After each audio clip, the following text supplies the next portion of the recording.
Afroeduca Podcast. Vozes que cantam, histórias que ensinam. Do tambor à palavra, da memória à educação. Afroeduca é som, é saber, é resistência. Onde a história ganha voz e a memória Olá, ganha ritmo. hoje o nosso papo é sobre uma figura assim bem marcante na história do Brasil, Pacífico Licutã. A gente vai investigar a fundo o papel central dele na Revolta dos Malês, lá na Bahia, sabe? Um evento super importante. Olha, para essa nossa conversa a gente tem aqui uns materiais bem interessantes, tem uns trechos de biografia do Licutã, sabe? Pra gente entender quem ele foi, e relatos históricos da revolta mesmo, de 1835. E tem uma coisa diferente também, a letra e uma análise de uma música, A Voz de Licutã. É uma canção feita pelo projeto Afroeduca Sound, pensando mesmo como ferramenta para a sala de aula. Além disso, a gente tem umas notas sobre como essa história toda se conecta com a BNCC, né? As diretrizes da educação, e umas ideias de atividades também. Tudo isso faz parte desse projeto maior, o Afroeduca Sound, Histórias e Resistência Afro-Brasileira em Conhecimento Vivo. Ok, então vamos desembrulhar isso. A ideia aqui, né, é não ficar só no básico. A gente quer entender melhor quem foi esse líder, qual foi a real dimensão da revolta dos malês, as motivações, né? E como é que fé, cultura, até a música, como você falou, viraram tipo ferramentas de resistência naquela Salvador tão marcada pela escravidão. Para começar, vamos tentar imaginar o cenário. Pensa em Salvador, início do século XIX, cidade portuária, cheia de africanos, muito escravizados, claro, mas também libertos, gente livre. E nesse ambiente todo, tinha uma comunidade muçulmana, né? Bem organizada, bem ativa. E aí surgia ele, Pacífico Licutã, um líder espiritual que acabou virando um nome-chave numa das maiores revoltas aqui do Brasil. Mas quem era ele exatamente, além do nome que ficou para a história? As fontes, elas colocam ele como um africano nagô, né? Daquele povo iorubá. Isso da região que hoje é mais ou menos Nigéria, Benin. E que foi trazido para a Bahia escravizado. E um ponto central nele era a fé islâmica. Mas ele era mais que um simples fiel, né? Como é que ele virou essa referência toda? Exatamente. Ele não era só um muçulmano. Ele era um mestre, um alufá, como se dizia. Um líder religioso mesmo, reconhecido ali na comunidade malê. Malê, né, era como chamavam na Bahia os africanos muçulmanos, que vinham de vários lugares. Nagôs, como ele, mas também Alçás. Alçás? É outro grupo importante ali da África Ocidental. O Licutã, ele conhecia muito o Alcorão, sabia árabe, o que era, assim, raro e muito valorizado, né? Ele guiava as orações, ensinava, lia os textos, dava conselho, orientação moral, espiritual. E a vida dele no dia a dia? Como é que era? As fontes falam disso? Porque sendo escravizado, imagino que não era nada fácil. Olha, o que é fascinante aqui é justamente essa contradição que as fontes mostram. Do ponto de vista material, a vida do Licitano era muito simples. Ele era um ganhador, sabe? Ganhador, o que seria isso? Fazia pequenos trabalhos, talvez vendesse fumo, alguma coisa na rua, para conseguir algum dinheiro, né? Talvez para comprar a própria liberdade ou ajudar outros. Era uma vida bem dura. Humilhação, violência, tudo isso. Sim, tudo isso. Mas, olha só, essa simplicidade material contrastava demais com a autoridade moral e intelectual que ele tinha. Ele não tinha bens, mas tinha respeito. Muito respeito. E esse respeito vinha só da religião, do conhecimento do Alcorão, ou tinha mais coisa aí? Vinha do conhecimento, claro, mas também da postura dele, sabe? As fontes descrevem ele como um cara sereno, com muita dignidade, corajoso, mesmo ali naquela situação de cativeiro. Ele meio que personificava aqueles ideais do Islã, de paciência, de retidão, de firmeza, né? E essa integridade, junto com a sabedoria religiosa, fazia dele um um farol para a comunidade. Entendi. E os encontros que ele organizava, muitas vezes escondidos, né, por causa da repressão, não era só para estudar religião, era muito mais. Eram espaços de quê, então? Eram espaços vitais de solidariedade, sabe? De afirmar a identidade deles, africana, islâmica, contra a cultura que era imposta. E para fortalecer os laços que iam permitir sonhar e planejar a resistência. Ele inspirava essa ideia, sabe? De que a escravidão não era o fim da linha. Era uma condição que podia e devia ser superada. E essa inspiração, essa organização que ele e outros líderes criaram, tudo isso levou ao que aconteceu em 1835, a Revolta dos Malês. As fontes dizem que foi a maior revolta urbana de escravizados aqui no Brasil. O que a gente sabe de como ela foi planejada e qual foi o papel do Lissutan nesse planejamento especificamente? Se a gente olhar para a história da resistência escrava no Brasil, a Revolta dos Malês se destaca muito pela organização, né? E pela base ideológica clara, muito ligada ao Islã. Não foi uma coisa espontânea, um estouro de raiva. Quer dizer, a raiva existia com certeza, mas foi algo construído com disciplina, comunicação, um objetivo comum. E o Lissutan nisso tudo? Ele, como alufá, foi chave nesse processo. Aqueles encontros para ler o Alcorão, para rezar, funcionavam também como lugar de discussão, de planejamento, até a alfabetização em árabe, que líderes como ele promoviam, era uma ferramenta poderosa, né? Para comunicação secreta, usavam aqueles amuletos com escritos, os patuás. Para passar mensagens. Isso, para passar mensagens e também como proteção espiritual, né? Que incrível isso. A própria prática da religião virando instrumento de organização para a revolta. Exatamente. A fé dava a força moral, a esperança na liberdade, mas também dava a estrutura, a disciplina das orações diárias, a união que ficava mais forte durante o Ramadã. Aliás, o Ramadã tinha acabado pouco antes da data da revolta, né? Um período de renovação espiritual e tal. Tudo isso ajudava na capacidade de organização quase militar que os malês tinham. Quase militar, sim. O Licutã, nesse sentido, era mais que um guia espiritual. Ele era um articulador central. Usava a autoridade religiosa dele para mobilizar o pessoal, para preparar para a luta pela liberdade. As fontes até indicam que a casa onde aconteceu uma das reuniões finais antes da revolta era dele, ou um lugar que ele frequentava muito. Isso reforça o papel dele. E qual era o plano? O que eles queriam naquela madrugada de 25 de janeiro de 1835? Olha, o plano era muito audacioso. O objetivo principal era libertar todos os africanos escravizados em Salvador. Tomar o controle da cidade mesmo. Neutralizar a polícia, o exército. E depois? E aí, talvez instaurar um governo próprio, ou, no mínimo, criar uma nova ordem social ali onde eles não fossem mais escravizados, né? As fontes falam em uns 600 insurgentes, talvez até mais, que foram para as ruas. 600? Usando aquelas túnicas brancas, né?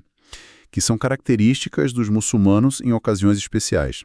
E armados com o que conseguiram, espada, lança, facão, instrumento de trabalho que virou arma. A ideia era pegar todo mundo de surpresa, então. A ideia era essa: agir de surpresa, de forma coordenada, atacar quartéis, pontos estratégicos da cidade. Mas alguma coisa saiu errado, né? Não teve surpresa. Infelizmente para eles, o plano foi denunciado. Uma liberta, chamada Guilhermina, contou para as autoridades poucas horas antes de tudo começar. Nossa! Isso deu tempo para a polícia e para o exército da província se prepararem. Mas mesmo assim, os malês decidiram ir em frente.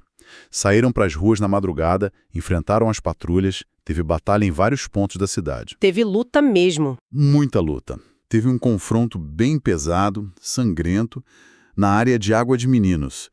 Eles lutaram com muita coragem. Muita mesmo. Mas, assim, a denúncia antes da hora, a mobilização rápida das tropas do governo e, claro, a diferença de armas. Tudo isso foi decisivo. Quando amanheceu, a revolta tinha sido esmagada. E o Licitã? Qual foi o destino dele depois da derrota? Ele foi pego? Sim, ele foi preso. Junto com centenas de outros africanos, né? Muçulmanos ou não. Qualquer um que fosse suspeito de envolvimento ou até de simpatia com a revolta.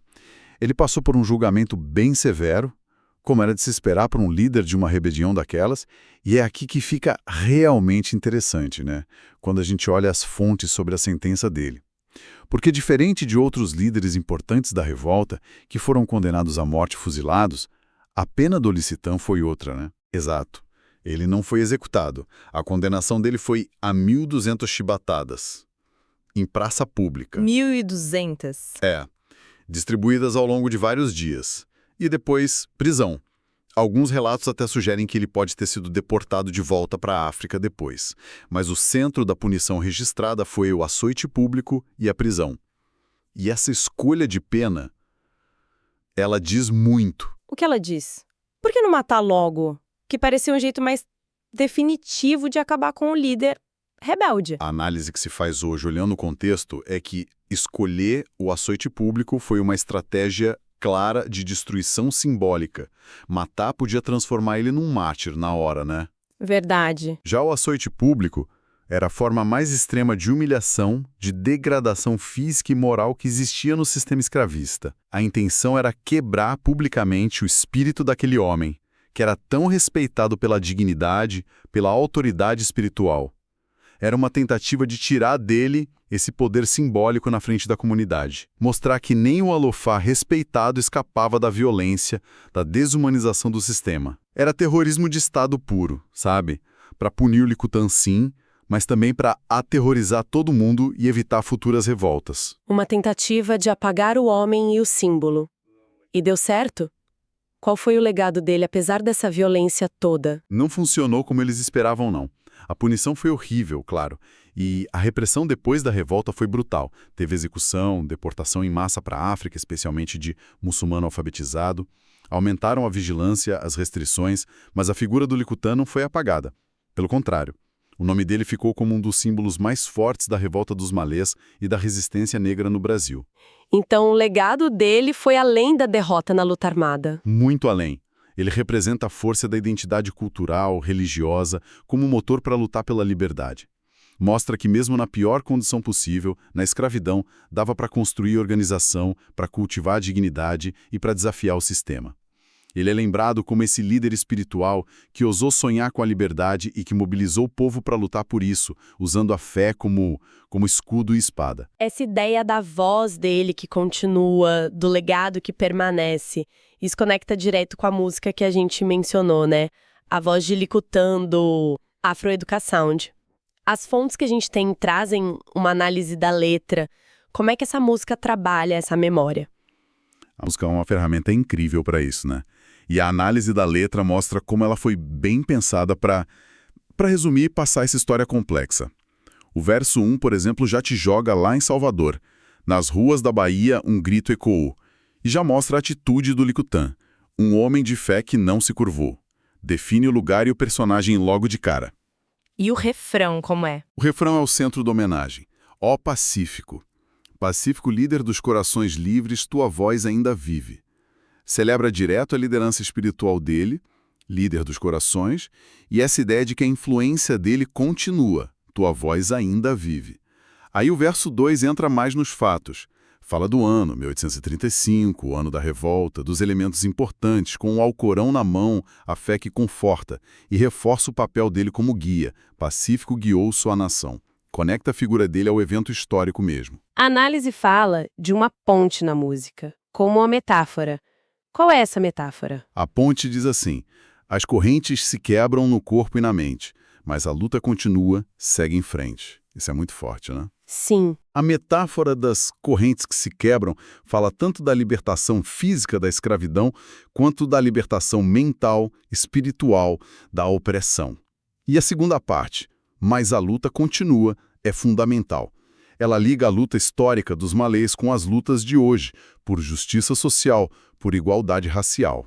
Isso abre uma discussão enorme sobre o que significa essa luta contínua hoje em dia. Faz todo sentido. E como a música termina a história dele? O verso 3 foca no legado, no que ficou depois da revolta. Diz que, apesar da repressão, seu espírito ficou na memória do povo que nunca esqueceu. Transforma o Licutã de figura histórica individual num símbolo coletivo de resistência. A letra chama ele de guerreiro que lutou pela paz sendo revolucionário. É uma imagem legal que pega essa complexidade de alguém que buscava liberdade, uma paz justa talvez, mas através de uma ação revolucionária. E o finalzinho, o outro, amarra tudo de volta a Salvador. Diz que a cidade é um lugar onde essa memória permanece viva. É um jeito poético e acho que eficaz de manter a história pulsando hoje. Isso levanta uma questão importante que as fontes também tocam. Como é que a gente leva essa história tão rica, tão complexa, para a sala de aula hoje? A conexão com a BNCC, né, as diretrizes da educação, é chave aqui. Exato. As fontes até citam os códigos da BNCC, mas talvez seja mais prático pensar nas habilidades que o estudo dessa história ajuda a desenvolver, né? Justamente. Estudar o Liscutan e a Revolta dos Malês permite trabalhar habilidades que estão lá na BNCC e que são essenciais.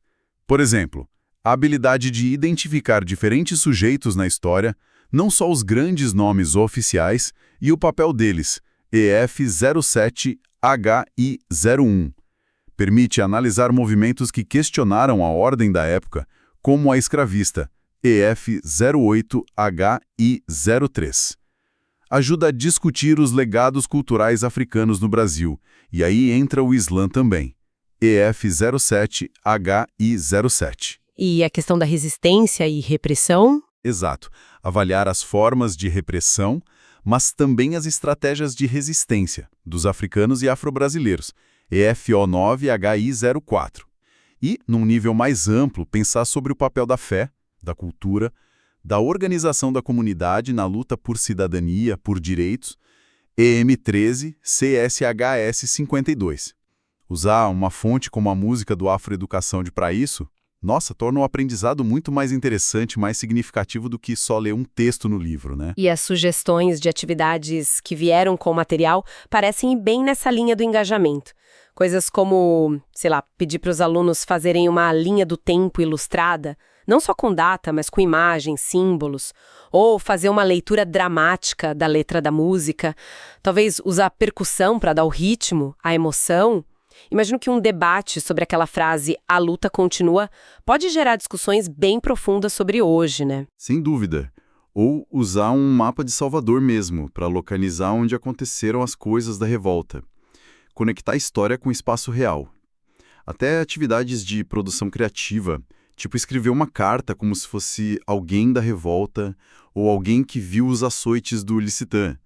Tudo isso ajuda a criar empatia, pensamento crítico, uma apropriação da história muito mais viva mesmo.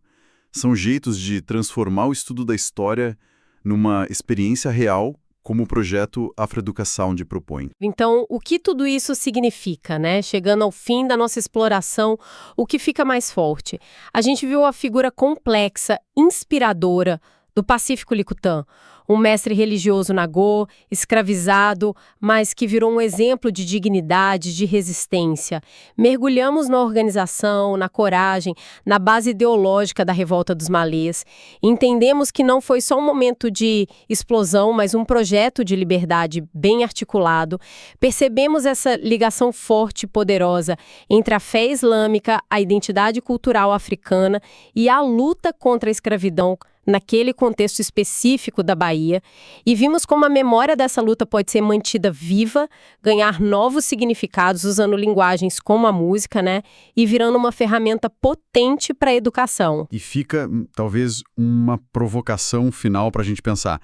Aqueles elementos que a gente viu tão fortes na comunidade malê de 1835, a organização comunitária sólida, a afirmação da identidade cultural como fonte de força, o papel da espiritualidade ou das convicções profundas como base para a ação coletiva.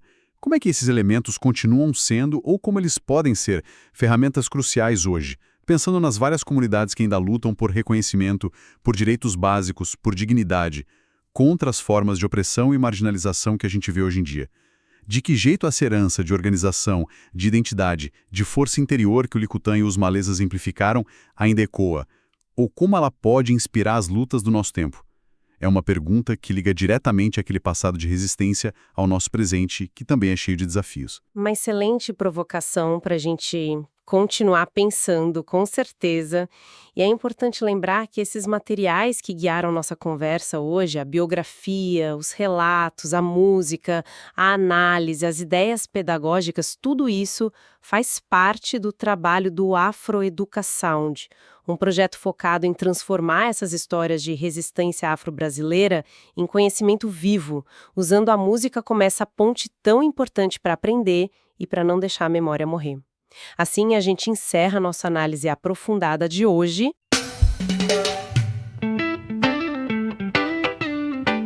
Afroeduca Podcast. Vozes que cantam, histórias que ensinam, do tambor à palavra, da memória à educação.